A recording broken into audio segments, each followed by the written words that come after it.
రాష్ట్ర సచివాలయంలో ఇవాళ సాయంత్రం 4 గంటలకు ముఖ్యమంత్రి రేవంత్ రెడ్డి ఆధ్వర్యంలో కేబినెట్ సమావేశం జరగనుంది.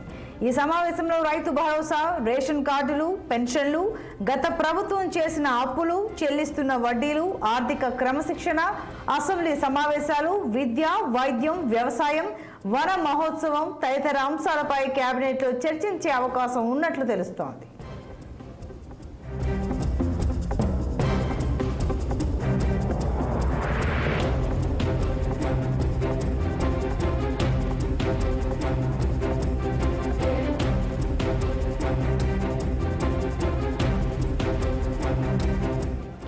మరింత సమాచారం మా political bureau chief Ram live ద్వారా అందిస్తారు. రామ్, చెప్పండి, ఇవాళ సాయంత్రం 4 గంటలకు జరగబోయే కేబినెట్ సమావేశంలో చాలా రకాల అంశాలు ప్రస్తావనకు వస్తాయని తెలుస్తోంది. వివరాలేంటి?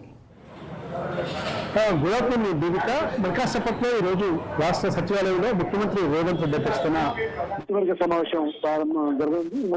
మంత్రివర్గ సమావేశంలో వాళ్ళు కీలక నిర్ణయాలు తీసుకునే అవకాశం ఉంది. అయితే గత కొద్ది రోజులుగా అన్ని ప్రచార మాధ్యమాలతో పాటు అసెంబ్లీ ఎన్నికల్లో, లోక్సభ ఎన్నికల్లో ప్రచార అస్త్రంగా మారిన ప్రధాన అంశమైన రాష్ట్రంలో రైతు రుణమాఫీ, ఏదైతే రాష్ట్రంలో 2 లక్షల రైతు రుణమాఫీ ఉందో ఆ అంశం ఈరోజు రాష్ట్ర ప్రభుత్వం ముందు ఒక పెద్ద టాస్క్ గా ఉందని చెప్పి అనుకోవాలి. దాదాపు 39,000 కోట్ల రూపాయలతో కూడిన అంశం ఇది.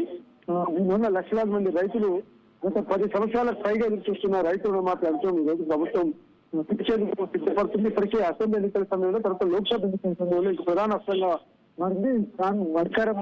కాంగ్రెస్ ప్రధాన ప్రతిపక్ష పార్టీ అయిన బీజేపీ, టీఆర్ఎస్ ల మధ్య కూడా ఇప్పుడు ఈ అంశం తెరపైకి వచ్చింది.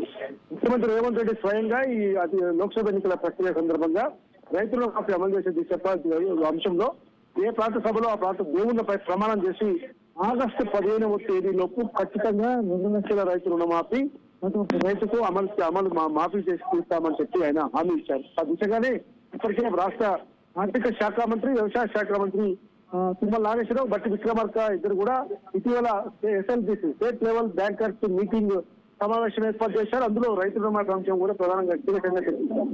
దాంతో పాటు ఈ 40,000 కోట్ల రూపాయల నిధులతో పాటు ఇప్పటికే భారత ప్రభుత్వం పిఎం కిసాన్ సమ్మాన్ నిధి కింద సంవత్సరానికి 6,000 ఇస్తుంది.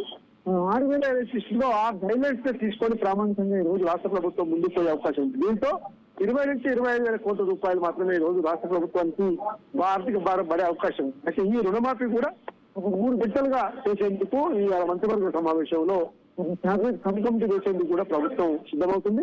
దాంతోపాటు ముఖ్యమంత్రి రేవంత్ రెడ్డి ఇప్పటికే అటు అసెంబ్లీ, లోక్సభ ఎన్నికల కూడిన తర్వాత పరిపాలనపై పూర్తి స్థాయిలో దృష్టి సారిస్తారు. మొత్తం పరిపాలనా విభాగాలన్నీ కూడా నేను సెట్ చేసుకుంటానని చెప్పి దానిలో భాగంగా ఇప్పటికే రాష్ట్రంలో ఐపీఎస్, ఐఏఎస్ ల బదిలీలు కూడా ప్రక్రియ మొదలు పెట్టారు. కొంతమందిని బదిలీ చేసుకోవడం జరిగింది. ఇంకా కొంతమందిని ఉన్నత స్థాయిలో ఉన్న అధికారులను కూడా బదిలీ చేసుకొని పూర్తి స్థాయిలో ముందుకు వెళ్తుంది. మరోవైపు ఏదైతే ఓటర్ అకౌంట్ బడ్జెట్ లోపు అసెంబ్లీ బడ్జెట్ సమావేశం పెట్టుకోవాలి. అది వచ్చే నెలలో ఏ తేదీల్లో పెట్టుకోవాలి, ఏ విధంగా నిధులు నిర్వహించుకోవాలి, ఏ అంశాలపై ముఖ్యంగా చర్చించుకోవాలన్న దానిపైన కూడా ఈ రోజు సమావేశం చేస్తారు. ఇప్పటికే ఆర్థిక శాఖ మంత్రి పలు శాఖలపై మంత్రులు, అధికారులతో సదస్య సమావేశాలు, బడ్జెట్ సదస్య సమావేశాలు కూడా నిర్వహిస్తున్నారు. ఈ నేపథ్యంలో ముఖ్యంగా ప్రభుత్వం ఈ రోజు పరిపాలన విభాగమైన ముఖ్య కార్యదర్శి పదవి ఏదైతుందో ఈ రోజు ప్రభుత్వ ప్రధాన కార్యదర్శి పదవి ఏదైతుందో దాన్ని కొత్త సిఎస్, ప్రస్తుతం ఉన్న సిఎస్ స్థానంలో కొత్త సిఎస్ ను ఏర్పాటు చేసేందుకు కూడా ప్రభుత్వం ఉంది.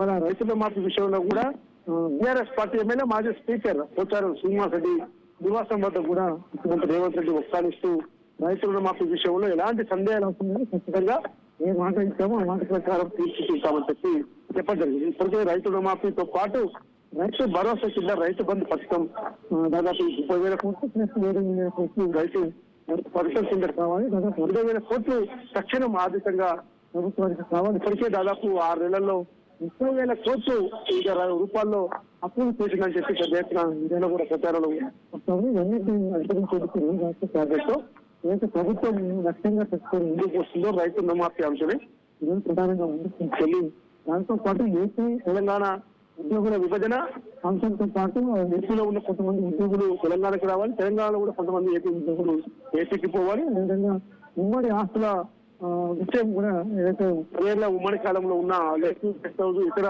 ఉమ్మడి కార్పొరేషన్లు కూడా ఉన్నాయి. అవన్నింటిలో కూడా విభజన ఏ విధంగా చేసుకోవాలి, ఏ విధంగా మనం పరుచుకోవాలి కూడా ఈరోజు సమావేశంలో కీలకంగా చర్చించే అవకాశం ఉంది. Right Ram, thank you.